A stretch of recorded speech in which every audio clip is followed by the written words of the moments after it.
23 मार्च को जो हम बलिदान दिवस के रूप में मनाते हैं, क्योंकि आज के दिन 31 मार्च को हमारे शहीद आजम भगत सिंह और सुखदेव राजगुरु तीनों लोग जो थे हंसते हंसते फांसी के फंदे को उन्होंने चुन लिया था। और 13 वक्त से पहले अंग्रेजी हुकूमत इतनी घबरा गई थी, इतनी डर गई थी कि उनको एक दिन पहले ही फांसी पर लटका दिया गया। और जो नदी है, सतलज नदी है, रावी नदी है, वहां पे उनको शरीर को काट कूट कर जलाने की कोशिश की गई मिट्टी का तेल डाल के, परंतु जो कुछ अवशेष बचे उसी से वो जगह का नाम है हुसैनी वाला। इधर पाकिस्तान का बॉर्डर है, इधर हिंदुस्तान का बॉर्डर है, मैं वहां गया हूँ। तो वहां पे लोगों के कार्यालय बन रहे हैं 200 करोड़ के। आज ही मैं यूट्यूब पे देख रहा था कि 150 करोड़ का दिल्ली में कार्यालय बन रहे हैं, समझ गए। इन नामुराद इन नामाकुलों के कार्यालय बन रहे हैं, इतने महंगे महंगे। वो तिलक चांदना शेर वो बता के गए थे कि वो लोग सत्ता में घुस गए। तो एक शेर मैं ही पढ़ना चाहता हूं कि लोग समझे थे कि इनकलाब आते ही बजने कोना जहां का बदल जाएगा, मगर ये खबर किसको थी कि आते से गुल से ही तिनका तिनका नशे मन का चल जाएगा। तो ये राजा महाराजा जमींदार लोग, ये अंग्रेजों के चाटुकार, ये अंग्रेजों के चपतलवे चाटने वाले लोग, अंग्रेजों की बकावत करने वाले लोग, अंग्रेजों का साथ देने वाले लोग सत्ता में घुस जाएंगे, ये नहीं सोचा था। साथियों, हमारे देश में भगत सिंह जैसे हजारों लाखों नौजवानों ने कुर्बानी दी, लाखों लाख लोग देश के लिए कुर्बान हो गए, पर भगत सिंह का नाम ज्यादा है, भगत सिंह की पॉपुलरिटी ज्यादा है। उसका कारण क्या है, मैं उस बहुत तस्करा आपके सामने बताना चाहूंगा कि भगत सिंह जो थे 21 साल की उम्र में, भगत सिंह को लोग इसलिए ज्यादा मानते हैं कि 21 साल की उम्र में भगत सिंह ने यह सोच लिया था। जब भगत सिंह का नाम नौजवानों के दिल में आता है तो रिवॉल्वर आता है। पर मैं बताना चाहता हूं, रिवॉल्वर तो उनके घर होता ही था, पर किताब हर समय जो इस्लाम में कहा गया है कि इल्म हासिल करने के लिए भला ही चीन जाना पड़े, तो वो किताब भगत सिंह के हाथ में हर समय रहती थी। चाहे कोई भी मौका हो, चाहे कहीं छुपे हो, चाहे कहीं खुले में हो, उनके पास हर जगह किताब रहती थी। तो भगत सिंह ने इसलिए 21 साल की उम्र में यह सोच लिया था कि जो 1857 से लेकर 1947 तक जो हिंदू मुस्लिम एक होकर उसके अंग्रेजी हुकूमत के खिलाफ लड़े, तो इन लोगों के अंदर मोहब्बत कैसे होगी, ये भगत सिंह ने सोच रखा था। जो मजदूरों के बारे में लोग मजदूरों से लोग बेगार करवाते थे, पहले गुलाम बनाते थे, दास प्रथा थी, लोगों को पैसे रुपए नहीं मिलते थे, काम के नील नहीं मिलता था उनके लिए। तो भगत सिंह ने यह भी सोच लिया था कि मजदूरों के हक के होंगे, किसानों की जमीन जो नील की खेती करके बंजर की जा रही थी, तो भगत सिंह ने वो भी सोचा था कि किसानों की जमीनें कैसे आबाद होंगी, इस पर कैसे खेती होगी और कैसे भरपेट लोगों को अनाज मिले, इतना अन्न उगाया जाएगा, ये भगत सिंह ने सोचा। भगत सिंह ने स्त्री पुरुष समानता के बारे में सोचा। भगत सिंह ने यह सोचा कि जो अमीरी और गरीबी की खाई बहुत बड़ी थी, लोगों के पास हजारों हजार बीघे जमीन थी, पर कुछ लोगों के पास कुछ भी नहीं था। तो इसलिए भगत सिंह ने आर्थिक क्रांति के बारे में सोचा था। तो भगत सिंह का नाम इसलिए ज्यादा है क्योंकि भगत सिंह जो थे एक वैचारिक आदमी थे। तो साथियों, अब मैं उस बात की तरफ आपको बताना चाहूंगा कि आपके सामने ये फोटो जो लगा हुआ है, ये टोप लगा हुआ, ये फोटो कहां से प्राप्त हुआ भगत सिंह का। भगत सिंह की कहानी तो बचपन से ही शुरू हो जाती है। क्योंकि भगत सिंह जब बालक थे तो उनके जब बाग लग रहा था आम का, तो उनके दादा ने पूछा, बेटे क्या कर रहे हो? बोले, दादाजी मैं बंदूक ले रहा हूं।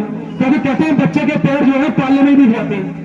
तो जब वो साइमन कमीशन आया, वो नए नए बिल लेके आ रहे थे, नई नई चीजें लेके आ रहे थे, किस तरह से हिंदू और मुसलमानों के बीच इख्तिलाफ पैदा हो, किस तरह हमारे बीच में झगड़े पैदा हो। क्योंकि 1857 की जो लड़ाई हुई थी, उसमें तात्या टोपे, नाना साहब पेशवा, रानी लक्ष्मीबाई और बहादुर साहब जाफर, उन लोगों ने उनके दांत खट्टे कर दिए थे।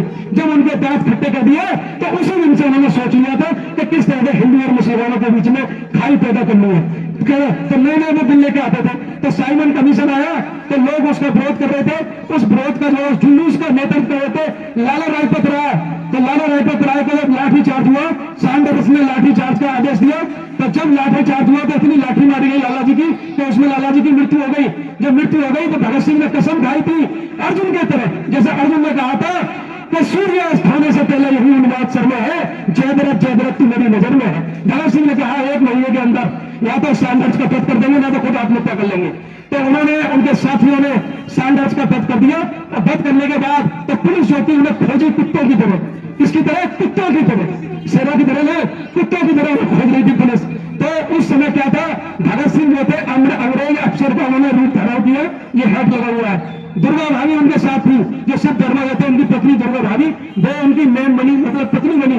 तो इस तरह से छुप के और चंद्रशेखर आजाद ने धोती बांध के और राम नाम की चद्दर डाल के अपने गले में, तो ट्रेन में बैठ के, वो ट्रेन गई थी लाहौर से कलकत्ता, उस ट्रेन में बैठ के छुपते छुपाते हुए कलकत्ता गए थे। तो ये उस समय की फोटो है। साथियों, मैं 2-3 बातें छोटे छोटे और करूंगा, फिर उसके बाद हमारे बीच में महाराणा बख्ता और भी बैठे हुए हैं कि भगत सिंह जो थे, जब उन्होंने पार्लियामेंट में जो बम फोड़ा था, तो वो बम उन्होंने कैसे फोड़ा था? जो बम फोड़ा था, जो चोरी चोरा कांड हुआ, क्योंकि उनको लिए फ्रीडम फाइटर थे, उनको भी धन की आवश्यकता होती थी। तो उन्होंने जो चोरी चोरा कांड हुआ, तो भगत सिंह ने अपने साथियों से कहा कि इसमें किसी की जान तो नहीं जाएगी, क्योंकि जान की, भगत सिंह को इतने बड़े मानवीय आदमी थे कि उन्हें लोगों की जान की बहुत परवाह थी।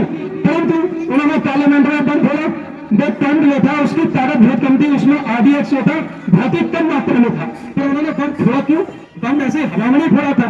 उनका जो संगठन था, उनकी जो पार्टी थी, उस पार्टी में निर्णय लिया गया बका था। चंद्रशेखर आजाद ने मना किया कि तुम इसमें गिरफ्तारी मत दो, तो भगत सिंह ने कहा नहीं कि हम बम फोड़ेंगे, क्योंकि ये अंग्रेजी हुकूमत जो है वो बहरी है, ये हम लोगों की बातों को सुनती नहीं है, जनता की बातों को सुनती नहीं है। देश की महंगाई बेरोजगारी से दिख नहीं रही, और अंग्रेजी हुकूमत उन्हें उग्रवादी समझती थी, परंतु वो उग्रवादी नहीं थे, ना आतंकवादी थे, वो क्रांतिकारी थे।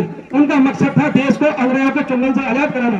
तो तब चंद्रशेखर आजाद ने मना करा कि तुम हमारे दल के अहम सदस्य हो, परंतु उन्होंने कहा भगत सिंह ने कि नहीं, मुझे गिरफ्तारी देनी है, क्योंकि भगत सिंह के बजाय और कोई ऐसा आदमी नहीं था जो अच्छे ढंग से बोल पाए और अपनी बात को जो है अदालत में रख पाए। तो फिर यह तय हुआ कि भगत सिंह, तो उन्होंने अपने बम वहां पर डाला, तो बहुत कम मात्रा का RDX था वो, तो सारे अफरा तफरी, पार्लियामेंट जो था वहां पर अफरा तफरी मच गई।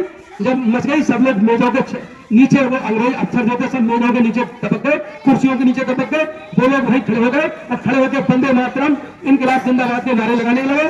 फिर उन्होंने गिरफ्तारी दी, और गिरफ्तारी देने के बाद कोर्ट में मुकदमा चला, मुकदमा लंबे समय चला, लंबे समय मुकदमा चला।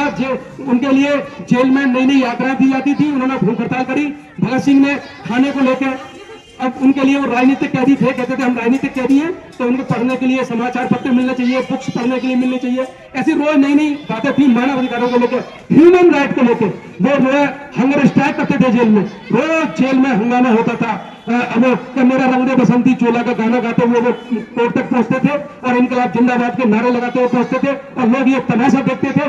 भगत सिंह की ये किताब आई है, भगत सिंह और उनके साथियों के दस्तावेज, पर वो थोड़ी चीज है, बहुत नाकाफी है, क्योंकि बहुत सारी चीजें भगत सिंह की दबा दी गई, जो सामने न आने दी गई। जब जेल में मुकदमा चलता था तो ये बातें बाहर पहुंचती थी, बाहर पहुंच रही तो बाहर बहुत हंगामा मच रहा था कि भगत सिंह का क्या होगा, भगत सिंह ऐसा बोल रहे हैं, ऐसा अपनी बात रख रहे हैं, मतलब कोई ना कोई तस्करा उनके बारे में बाहर चर्चा का विषय बन गया। जो गांव की महिलाएं थी, गांव में गीत गाए जाते हैं, जो शादी होती है, ब्याह होती है, उसमें गीत गाते हैं, या मान लो कोई हमारा धार्मिक त्योहार होता है, सांस्कृतिक त्योहार होता है, तो उसमें गीत गाने की प्रथा है। तो उन गीतों में भगत सिंह को जो है महिलाओं ने और वहां के पुरुषों ने अपने लोकगीतों में शामिल कर लिया, और कसीम आजाद और उस्मान साहब और आसिफ अमल जैसे साहब जैसे लोगों ने अपनी शायरी में भगत सिंह का नाम शामिल कर लिया। तो भगत सिंह की पॉपुलैरिटी बढ़ती चली आ रही थी, पॉपुलैरिटी बढ़ती चली आ रही थी। वो अपना मुकदमा लड़ रहे थे और बहुत अच्छे ढंग से अपनी बात कोर्ट के सामने रख रहे थे, कह रहे थे हम कोई आतंकवादी नहीं, कोई हम उग्रवादी नहीं, हम लोग जो है क्रांतिकारी है, हमारा एक संगठन है, हमारी एक पार्टी है, हमारा एक मकसद है। हम चाहते हैं कि तुम इस देश में जुल्म कर रहे हो, देश को लूट रहे हो, हमारे देश को लूट लूट के बाहर लेके जा रहे हो, तुम यहां से भागो भागो।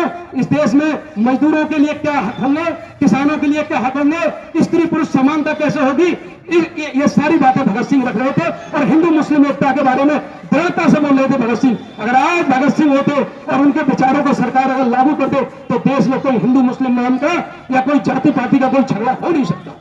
तो इस तरह से बहुत लंबा मुकदमा चला, और मुकदमे से सरकार डर गई, और डरने के बाद उसने एक दिन पहले ही उन लोगों को फांसी के फंदे पर लटका दिया। तो वो मैंने बताया था कि रावी के तट पर वो सतलुज नदी है, वहां पर उनको लेट कर काट कूट के उनके लिए जलाया मिट्टी के तेल से। तो वो जब भीड़ भाग पड़ी तो वो जो है पूरी तरह जला भी ना पाए, तो उनको उठा के अवशेष को, तो वो जगह बोलते हैं उसके लिए हुसैनी वाला, जो चिल्ला लगता है फिरोजपुर, मैं वहां जा चुका हूँ।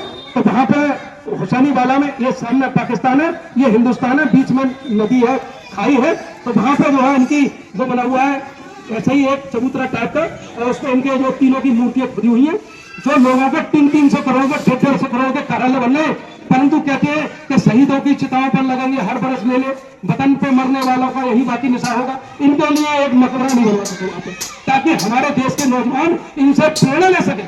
तो इन लोगों को मिटाने की कोशिश पहले भी की गई और आज भी की जा रही है। आज भी रोहित शर्मा कहता है कि आ जाओ मेरी गाड़ी जीत लो, टीम 11 पे जो है टीम बनाएंगे, मेरी गाड़ी जीतो। वो कहता है, कंगना रनौत कह रही थी अनुपम खेर को इंटरव्यू देते हुए, मेरा ये इकबाल ये बयान है, जो यहाँ पे कोई सुनना हो, मेरे आने से पहले तो पुलिस की चली गई, मेरा इकबाल ये बयान नोट कर लो, अगर नोट कर सकते हो तो नोट कर लो। ये वो कह रही थी कि फिल्म मिल गई तो घर वालों को टेंशन हो गई, और जब पता चला इमरान हाशमी हीरो है तो और टेंशन हो गई। तो मेरा इकबाल ये बयान ये है, मैंने लिखा उसमें कमेंट, हीरो तो तेरे खानदान में कोई नहीं, इस देश का कोई हीरो है तो शहीद आजम भगत सिंह और अशफाकुल्लाह खान, नेताजी सुभाष चंद्र बोस, अब वो तमाम देशभक्त जो देश के लिए हंसते हंसते फांसी को कंधों पर मिल गए। तो साथियों, उनको मिटाने की कोशिश पहले भी की गई, आज भी की गई, परंतु उन लोगों को मिटने किसने न दिया?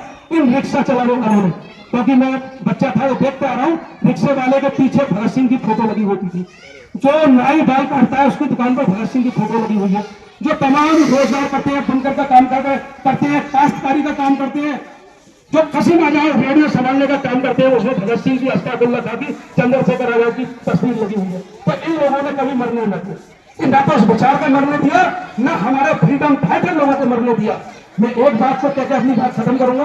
अभी अभी मैं वहां गया शाजापुर, तो शाजापुर में मैं अशफाकुल्लाह खान और वो राम प्रसाद बिस्मिल और ठाकुर रोशन सिंह का स्मारक पे गया, उसके बाद उनकी बाजार पे गया, फिर एक मोइन भाई हमारे दोस्त बन गए, उनके घर लेके गए।